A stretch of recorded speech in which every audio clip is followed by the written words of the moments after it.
Il y aura toujours du racisme. Once pour tous, bonjour. Aujourd'hui, j'aimerais vous parler de ce qui s'est passé hier avec Moussa Marega, le joueur de Porto, qui a vécu des insultes racistes en son encontre et qui a fait qu'il a quitté le terrain. Il y a tellement de choses à dire sur ça, je sais même pas par où commencer. Déjà, c'est consternant, je pense qu'on est tous d'accord sur ce point-là. Mais il y a la réaction de ses coéquipiers, j'ai trouvé ça vraiment bizarre.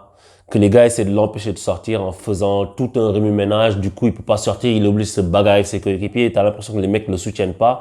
Alors que je pense qu'au fond, les gars, peut-être ils essaient de lui dire, oui, mais sors pas, parce que si tu sors, ils auront gagné. Mais je suis pas d'accord avec cette attitude-là. Parce que je pense que le gars qui subit ça, tu dois le soutenir dans ce qu'il veut faire. Maintenant, je peux comprendre qu'il faut pas donner raison aux supporters qui sont des abrutis et qui créent ces choses-là et puis qui font que le match s'arrête pendant de longues minutes et que même si le gars est sorti, quelqu'un l'a remplacé et puis ils ont continué comme si de rien n'était. Et puis les joueurs noirs aussi de cette équipe-là, eux, ils pensent à quoi? Soutenez le gars. Et les autres joueurs aussi qui sont, je parle des noirs d'abord parce que je vais parler des autres. Les autres joueurs aussi noirs de l'autre équipe adverse doivent aussi le soutenir. S'il faut sortir, tous les mecs sortent. Ensuite, il y a tous les autres joueurs qui sont pas noirs, que ce soit blancs, berbères, tout ce que tu veux. Soutenez le gars. Tu vois, soutenez le gars. Et puis, il faut qu'il y ait plus de sensibilité, plus de solidarité pour que tout le monde puisse voir que ça ne marche pas. Et puis que c'est pas acceptable et que s'il faut marcher et sortir du terrain, tout le monde sort du terrain. Après, moi, je pense que c'est pas ça la bonne approche. À mon avis, la bonne approche, ce serait de mettre dehors les spectateurs qui font ça. Parce que c'est pas une majorité de gens. Les gens qui font ça au stade, parce que tout le monde peut avoir son idée. Tout le monde peut avoir un préjudice par rapport à un certain groupe de personnes. Mais du moment que tu respectes les gens, tu vas pas aller leur crier à la figure que tu les détestes ou bien tu vas pas les insulter. Ils respectent les gens. Tu peux ne pas être d'accord avec la façon de vivre de certaines personnes. Tu peux ne pas être d'accord avec certains aspects culturels de la vie des gens. Mais c'est pas une raison pour venir les emmerder. Et puis là, c'est juste une histoire de couleur de peau. Le gars vient l'emmerder. Et puis, stop quoi. Stop. Si les gars veulent pas être dans un stade où ils voient des noirs jouer, ils n'ont qu'à pas venir au stade. Parce que là, beaucoup de joueurs noirs jouent au football et ils sont très forts. Comme beaucoup de joueurs blancs aussi jouent au football. Si t'as pas envie de voir des blancs jouer au football, ne va pas au stade. Le racisme, c'est pas quelque chose qui est lié au football forcément. C'est un phénomène de société. C'est quelque chose qui est lié à la société et qui ne disparaîtra jamais. Les gens peuvent dire, des fois je lis des phrases où les gens disent, oui, mais on est en 2019, on est en 2020, on voit encore des mecs. En 2045, tu vas voir ça. C'est pas une histoire de 2019, de 2020. Il y a des idéologies qui sont ancrées dans le cerveau des gens. Il y a des choses qui sont ancrées dans le cerveau. Tu sais, l'esclavage, c'est terminé il y a pas longtemps. La colonisation, c'est terminé il y a pas longtemps. À l'échelle de l'histoire de l'humanité. Si tu regardes que 400 ans, les gens ont été mis aux chaînes, etc., forcés de travailler sans rémunération, être séparés de la famille, des gens déchirés. Tout ça, ça a des séquelles. Et ça, c'était abolition officielle par Victor Schellcher, tu sais, ils disent 1848. 1848, c'est hier. À l'échelle de l'histoire de l'humanité. Et même quand le Code civil était écrit en France, le Code civil de Napoléon de 1804, disait que tous les hommes, tout travail mérite salaire, tous les hommes doivent être égaux, etc. Et tiré aussi de ce qui était écrit aux États-Unis. Pendant qu'ils écrivaient ça, toi, ton ancêtre, il dormait dans l'enclos avec un cheval. Tu vois ce que je veux dire? Donc, c'est pas si vieux que ça. Et que si ça doit changer, tout le monde doit y mettre du sien. Moi, je pense pas que ça va disparaître un jour. De toute façon, je pense qu'il faut pas quémander l'amour des gens ou le respect des gens, ça s'obtient. Si les mecs t'aiment pas, ils n'ont qu'à ne pas t'aimer. Mais il faut pas qu'ils viennent t'emmerder. Faut pas qu'ils viennent te chier dessus, en fait. Excusez-moi l'expression. Parce que ça, tu peux pas l'accepter. Moi, un mec qui me dit j'aime pas les noirs, c'est son problème. Hein. Moi, déjà, il va pas venir me dire ça. Moi, je vais pas lui dire oui, mais aime-moi, je suis là, je suis beau, je suis gentil. Arrête ça, mec. Si tu m'aimes pas, dégage. Va aimer quelqu'un d'autre. Like, même pas dégage, tu as fait ta vie. T'as pas à m'aimer. Respecte-moi, c'est tout. Donc, si les gars là sont en train de faire des chants dans les tribunes, de faire des cris, de pousser des cris bizarres, etc. Maintenant avec les technologies, on sait qui fait quoi. On sait qui est qui, on sait qui est assis où. Si les gars font ça, tu arrêtes le match, tu prends ces gens-là, tu les mets dehors. Et puis tu les interdis de stade. C'est ce qu'il faut faire. Parce que l'UEFA ne va pas tacler ces problèmes-là vraiment. Ils vont faire des campagnes no to racism. On a vu avec tout ce qui s'est passé. Thierry Henry, quand il avait son bracelet là. C'était quoi? Je sais pas si c'était stand-up, speak-up. Mais des choses comme ça, c'est jamais vraiment appuyé. Tout est en surface. On nous brosse un peu pour dire oui, c'est pas bien, tu as des banderoles partout, no to racism. Mais quand il faut agir vraiment, les vraies mesures ne sont pas prises. Et les vraies mesures ne sont pas difficiles à mettre en place, surtout dans l'époque actuelle où nous sommes, où les choses sont vraiment traçables. Le mec qui est dans la tribune, qui fait son cri, tu le repères, photo, machin, et tu le sors. Et puis tu mets sa photo. Tout le monde voit que c'est lui. Vu que maintenant c'est l'ère de oui, tout le monde te tombe dessus. C'est ça qu'il faut faire. Moussa Marega, force à toi. Continue à jouer ton football, marquer tes buts, t'as bien fait. Le fait que tu sois sorti, moi je pense que c'est pas la bonne solution, mais si c'est ça que tu ressens et que tu sors, les gars doivent te suivre, les gars doivent te soutenir. La bonne solution, c'est de mettre dehors ces connards. C'est pas que les joueurs abandonnent, parce qu'on aime tous le football. Blanc, noir, jaune, violet, vert, bleu, rouge. On aime tous le football. Tu vois, c'est quelque chose qui fédère. On ne devrait pas laisser des choses comme ça gangréner notre sport.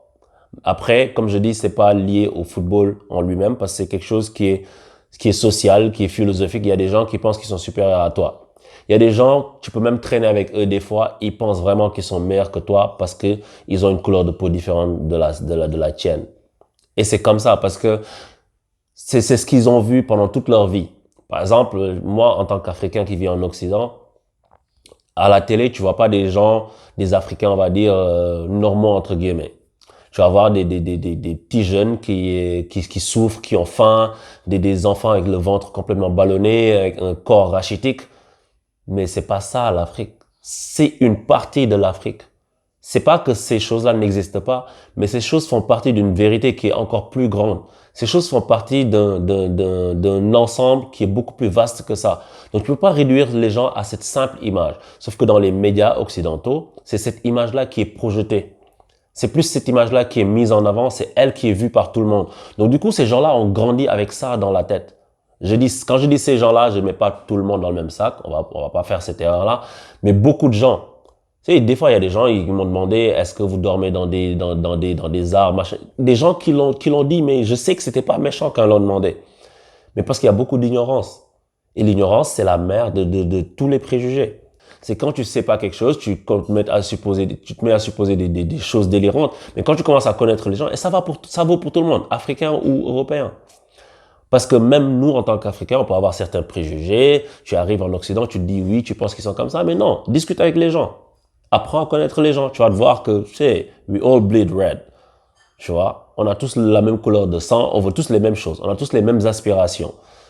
Donc, si le gars, il vient pour faire son travail, pour jouer à son football, si tu es contre son équipe, tu peux le chambrer, tu peux le chahuter, tu peux tout faire pour le déconcentrer, mais rentre pas là-dedans. À mon humble avis. Parce que le gars, s'il a réagi comme ça, c'est qu'il a eu mal. Tu t'imagines? Et il y a beaucoup trop de joueurs qui vivent ça. Que ce soit en Italie, des Blaise Matuidi, que ce soit Moïse Kean. Et puis, tu as des gens, ils comprennent pas. Il y a des gens, en fait, qui sont pas touchés par ça, mais qui ne comprennent pas. Qui disent, oui, c'est de la victimisation. Les mecs, écoutez. Pose-toi 2 secondes et écoute la personne. Tu vois? T'es pas obligé d'être 100% d'accord, mais au moins écoute la personne, tu vois? Mais personne s'écoute. Tout le monde veut crier plus fort. Tout le monde veut dire, non, mais tu prends ça trop loin. Écoute-les. Moi, il y a des gens qui disent plein de choses. Je suis tellement pas d'accord avec eux. Tu vois, il y a des gens qui ont des philosophies. Je suis à l'opposé de ça, mais je les écoute. Après, je démonte leur philosophie quand même, tu vois. Mais par une réflexion logique. Tu vas pas juste crier sur les gens comme ça pour dire, non, non, c'est pas ça, t'as pas raison. Expose tes arguments. Donc, laissez les gens parler. Les gens qui se sentent blessés par ça, écoutez-les. Après, tu peux apporter ton point de vue qui peut être différent. On peut en discuter. Moi, je suis ouvert en tout cas à la discussion. Si les gens veulent dire, oui, mais non, le racisme n'existe pas, mais viens, on discute. Mais ça a un impact sur la vie des gens. Ça heurte la personne qui est père de famille sûrement, qui est le fils de quelqu'un, qui se retrouve à sortir du terrain. Il y a des gens, ils sortent en larmes. Tu vois? Lui, il est sorti en faisant des doigts au gars, parce que c'est sa manière de faire. Mais c'est pas normal qu'on en arrive là, à cette époque-ci. Parce que tous les joueurs te donnent du plaisir. Moussa Marega peut te donner du plaisir. Samuel Eto'o te donne du plaisir. Ronaldinho te donne du plaisir. Tu vas pas aller, tu sais, c'est stupide. Tout comme Messi te donne du plaisir, Maradona va te donner du plaisir. Cristiano Ronaldo. Tu vois, c'est pas une histoire de couleur, les gars. Et je suis pas en train de parler aux racistes pour les convaincre de quoi que ce soit. Je sais que ces mecs-là, ils pensent comme ils pensent, ils sont perdus, je sais pas de les convaincre de quoi que ce soit. Mec, tu m'aimes pas, c'est pas mon problème. Tu vois, fais ta vie, je fais ma vie. Mais si tu viens devant moi pour me chercher des noix, tu vas me trouver. That's it. Je pense qu'il faut promouvoir le respect. Les gens disent, oui, c'est l'amour, machin, faut qu'on s'aime les uns les autres. Hey, on n'est pas obligé de s'aimer. Mais il faut qu'on se respecte. Tu peux pas venir insulter les gens gratuitement et puis walk away comme si de rien n'était. Ça marche pas comme ça. Donc c'est ça que je voulais dire sur cette histoire de Moussa Marega. J'espère que la FIFA et l'UEFA vont vraiment prendre des mesures parce qu'ils le font jamais. Ils le font tout le temps du bout des lèvres. Et puis on est là, on sait pas où on met les pieds. Et puis t'entends pas il y a peu de jeux. C'est pas coordonné en fait. L'effort de l'outrage n'est pas coordonné. Il y a des communautés, si tu touches à un cheveu, tous les mecs vont se ruer sur toi. Ils vont parler, le problème va se régler. Mais nous, tu as des gens qui parlent ici à gauche, à droite, t'as d'autres Renois qui vont venir te dire non, mais vous exagérez. C'est toujours comme ça. Et ça fait que le schmilblick n'avance pas. Il faut qu'on tire tous dans le même sens. Moi, en tout cas, c'est ça à quoi je crois. Tu sais, j'ai mes principes. Il y a des choses, si tu le fais, je vais pas retourner dans ton magasin, je vais pas aller dans, yo. Donc c'est ça, il faut qu'on soit conscient de ce qu'on veut et puis des actions qu'on met pour y arriver. Le racisme là, ça va pas s'éteindre. Moi, je te dis, de tout temps, il y a eu des gens qui t'aiment pas. C'est comme ça. Mais il faut qu'on puisse vivre tous ensemble.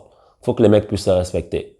Tu vois, il me viendrait pas à l'idée d'aller insulter un gars de je sais pas quoi là. Donc voilà, genre je respecte chacun sa vie, mais il faut pas venir nous imposer des choses, des cris qu'on peut pas entendre dans les stades. C'est tout ce que j'avais à dire. Force à toi, Moussa Marega, et force à tous les joueurs africains qui subissent des choses comme ça. Restez dignes, continuez à jouer votre football, et puis c'est à l'UEFA, à la FIFA de prendre des mesures pour dégager les mecs qui viennent faire les fauteurs de troubles comme ça. Parce que tu peux chambrer, tu peux taquiner, tu peux essayer de déstabiliser l'adversaire, mais ça, c'est hors limite.